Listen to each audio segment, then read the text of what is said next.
Hello friends, പുതിയൊരു വീഡിയോയിലേക്ക് എല്ലാവർക്കും സ്വാഗതം.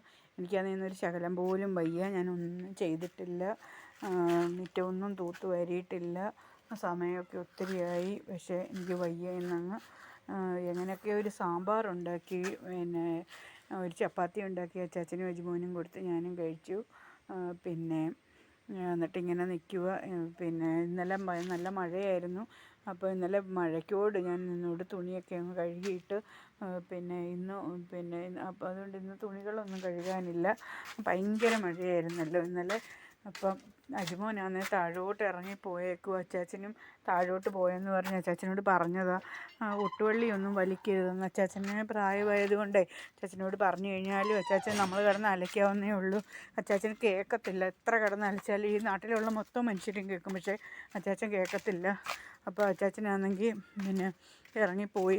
ഈ ഒട്ടുവള്ളി അങ്ങ് വലിക്കുവാണേ. പട്ടയിലുള്ള വള്ളി ഉണ്ടല്ലോ, അത് ഒട്ടുപാല അത് അങ്ങ് വലിച്ചങ്ങ് എടുക്കും. അങ്ങനെ വലിച്ചെടുത്ത് കഴിഞ്ഞ് മഴ പെയ്ത് നനഞ്ഞ് കിടക്കുന്നതുകൊണ്ട് പിന്നെ വെട്ടിക്കഴിഞ്ഞാൽ കറ കിട്ടത്തില്ല, പട്ടമരവും ഉണ്ടാവും.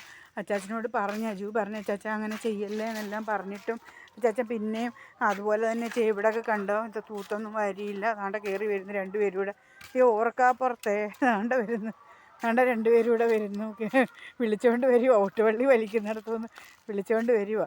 ചെയ്യരുതെന്ന് പറഞ്ഞു കഴിഞ്ഞാൽ അതിൽ മോനെ വീഴല്ലേ അച്ചാച്ചൻ അവിടെ കയറി വരുന്നു, നോക്കുന്നതുകൊണ്ട് പോവരുതെന്ന്. എനിക്ക് ഇതിലേ കൂടെ ഇറങ്ങാൻ എനിക്കൊക്കെ എന്തോ പാടാണെന്നറിയാം. എനിക്ക് കാലിൻ്റെ മുട്ടിനും എല്ലാം വേദനയൊക്കെ ഉള്ളത്. എനിക്കതിലേക്ക് കയറാൻ ഭയങ്കര പാടാണ്. അതുകൊണ്ട് രണ്ടെണ്ണം കൂടെ പോയി കൊണ്ടുവരാൻ അച്ചാച്ചനെ കൊണ്ടുവരാൻ പോകാനാന്നോ?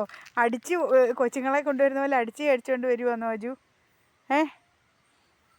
നോക്കളേ, ഇതെന്തോ ഇതിലിങ്ങനെയൊക്കെ കയറുന്നേ?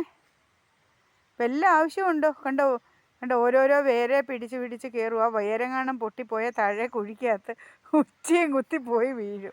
പിന്നെ കിട്ടത്തേയില്ല. അതിൻ്റെ ഇടയ്ക്ക് കാടൊക്കെ പറിക്കുക. നമ്മൾ പറയുന്നതൊന്നും അച്ചാച്ചന് കേൾക്കത്തില്ല. എന്തോ എടുക്കുവാന്നും കേൾക്കത്തില്ല, പറയുന്നതും ഒന്നും അച്ചാച്ചന് കേൾക്കത്തില്ല. ഓരോന്ന് കാടൊക്കെ പറിക്കുക. നമ്മൾ പറയുന്നതിന് ശ്രദ്ധിക്കുന്ന പോലും ഇല്ല. എന്തുവാന്നും അറിയത്തില്ല. എന്നെ കണ്ട്, പക്ഷേ ഒന്നും അറിയത്തില്ല. അറിയത്തില്ലെന്നല്ല, ഒന്നും കേൾക്കത്തില്ല. പിന്നെ മോനെ അവിടെ മണ്ണിടണം. അവിടുത്തെ മണ്ണെല്ലാം ഒഴുകിപ്പോയതാണ്, വെള്ളം ഇങ്ങനെ പോയിട്ട്. അതുകൊണ്ട് അമ്മച്ചിക്കൊക്കെ അതിൽ ഇറങ്ങാൻ ഭയങ്കര പാട്. ഇതിലേക്കൂടെ ഇറങ്ങാൻ എനിക്ക് അജുവിനും ഇപ്പം പാടാ. ഇങ്ങനെ കയറാനൊക്കെ. കണ്ടോ വല്ല കാര്യമുണ്ടോ? ഈ വേരെല്ലാം പിടിച്ച് താഴെ ഇറങ്ങിപ്പോയി വീഴുവേ. കുഞ്ഞേ പുറകിൽ നിന്ന് പിടിച്ചോണേ. നീ കമ്പങ്ങും വെച്ച് കുത്തുമൊന്നുമല്ല. അതെ, കമ്പ് വെച്ച് കുത്തുമല്ല, ഒരു വടിയൊക്കെ ആയിട്ട് കൊച്ചുങ്ങളെ കൊണ്ടുവരാൻ പോയിട്ട് വരുന്ന പോലെ കൊണ്ടുവരിക. എനിക്ക് വയ്യ, എനിക്ക് കൊണ്ടുപോകാൻ എനിക്ക് ഒരു ശകലവും സുഖമില്ല. അജുവിനും വയ്യാന്ന്. മോനെ എടുത്തോണ്ട് പോ അജു. അവിടെ നിന്നോട്ടെ. ചെറിയ പൂവോ വലിയ പൂവോ ഒക്കെ നിൽക്കും. ആന്ന് ഉണ്ടാവട്ടെ. പൊഴിഞ്ഞു പോവും, പിന്നെ കിളിക്ക്, പിന്നെ ഉണ്ടാവും. മോനെ എവിടെ പോവാ?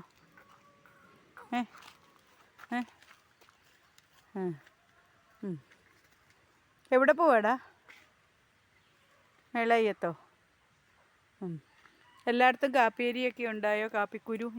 ഞങ്ങൾ കാപ്പിയേരി എന്നൊക്കെയാണ് പറയുന്നത് കേട്ടോ, കാപ്പിക്കുരുവിന്. ഉണ്ടായി ഇവിടെ. ഈ പ്രാവശ്യം, കഴിഞ്ഞ പ്രാവശ്യമൊക്കെ ഭയങ്കരമായിട്ട് ഉണ്ടാവുന്നത്. കഴിഞ്ഞ പ്രാവശ്യം ഉണ്ടായിട്ട് മൊത്തം അങ്ങ് പോവായിരുന്നെന്ന് വെച്ചാൽ ഇപ്പോഴും നിൽക്കുന്നു.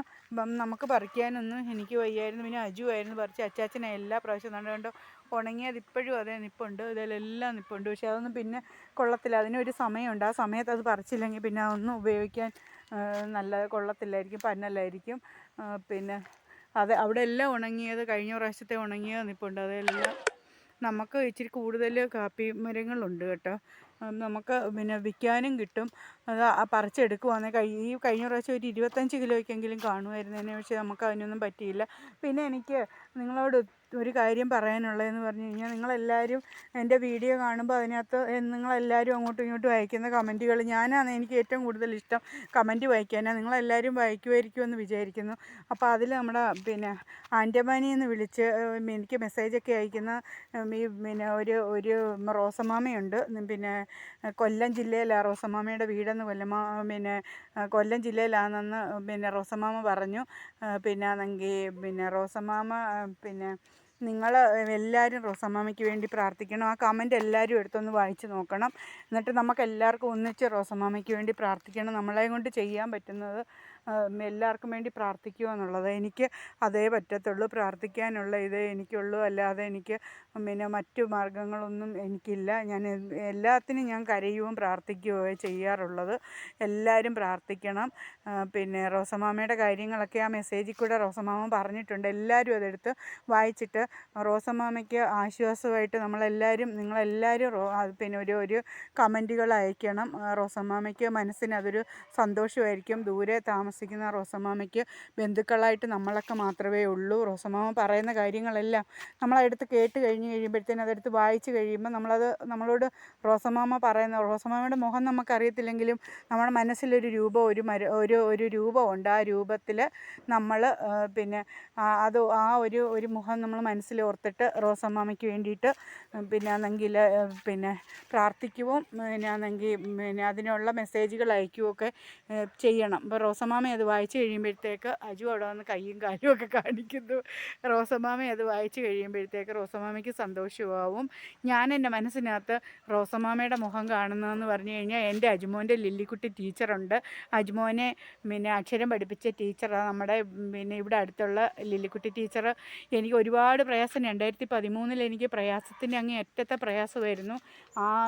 ആ സമയത്ത് ഞാൻ അജുമോനെ കൊണ്ടുപോയിട്ട് ലില്ലിക്കുട്ടി ടീച്ചറിൻ്റെ ഇവിടെ 2012 കഴിഞ്ഞപ്പോൾ ഇവിടെ വന്ന് കുറച്ച് കഴിഞ്ഞപ്പോഴത്തേന് പ്രയാസങ്ങൾ തുടങ്ങി.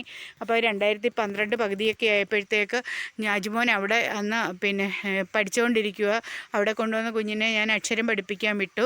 അപ്പോൾ അവിടെ പഠിച്ചുകൊണ്ടിരിക്കുന്ന സമയത്ത് ഒരു ദിവസം നമ്മൾക്ക് പൗഡറുകൾ ഞാൻ കൊണ്ടുവന്നത് ഇഷ്ടംപോലെ ഉണ്ടായിരുന്നു. പിന്നെ അച്ചാച്ചൻ മേടിച്ച് തരുന്ന പൗഡറൊക്കെ ഉണ്ട്. അജുമോൻ അന്ന് കുഞ്ഞായിട്ടിരിക്കുക. അപ്പം സത്യം പറഞ്ഞാൽ ഒരു പൗഡർ മേടിക്കാൻ ഉള്ള അവസ്ഥ എനിക്ക് അന്നേരം ഇല്ലായിരുന്നു. പൗഡർ തീർന്നു പോയി. ഒരു ദിവസം അന്ന് വരെ പൗഡറുണ്ട്. അച്ചാച്ചനോട് പറഞ്ഞു അച്ചാച്ചൻ മേടിച്ചുകൊണ്ട് വരും. വേറെ എന്തെങ്കിലും ഒരു സാധനത്തെ കുറച്ചിട്ട് കണിശമായിട്ടും പറയുമ്പോഴേ എല്ലാ സാധനവും അച്ചാച്ചനും ഇവിടെ കൊണ്ടുവരും. എനിക്ക് പറയാൻ മടിയാണ്.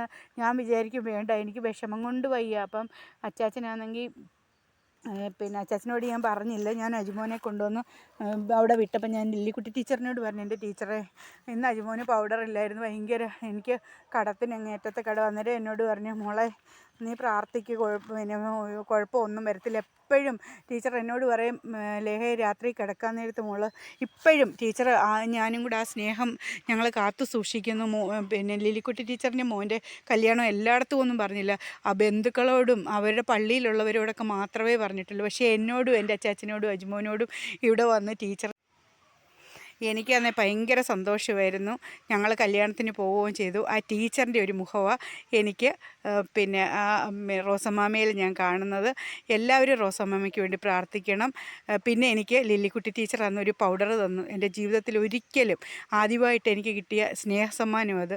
എൻ്റെ ജീവിതത്തിൽ ഞാൻ ഒരിക്കലും എനിക്ക് മറക്കാൻ പറ്റാത്ത ഏറ്റവും വലിയ സ്നേഹസമ്മാനം. എല്ലാവരും എൻ്റെ വീഡിയോ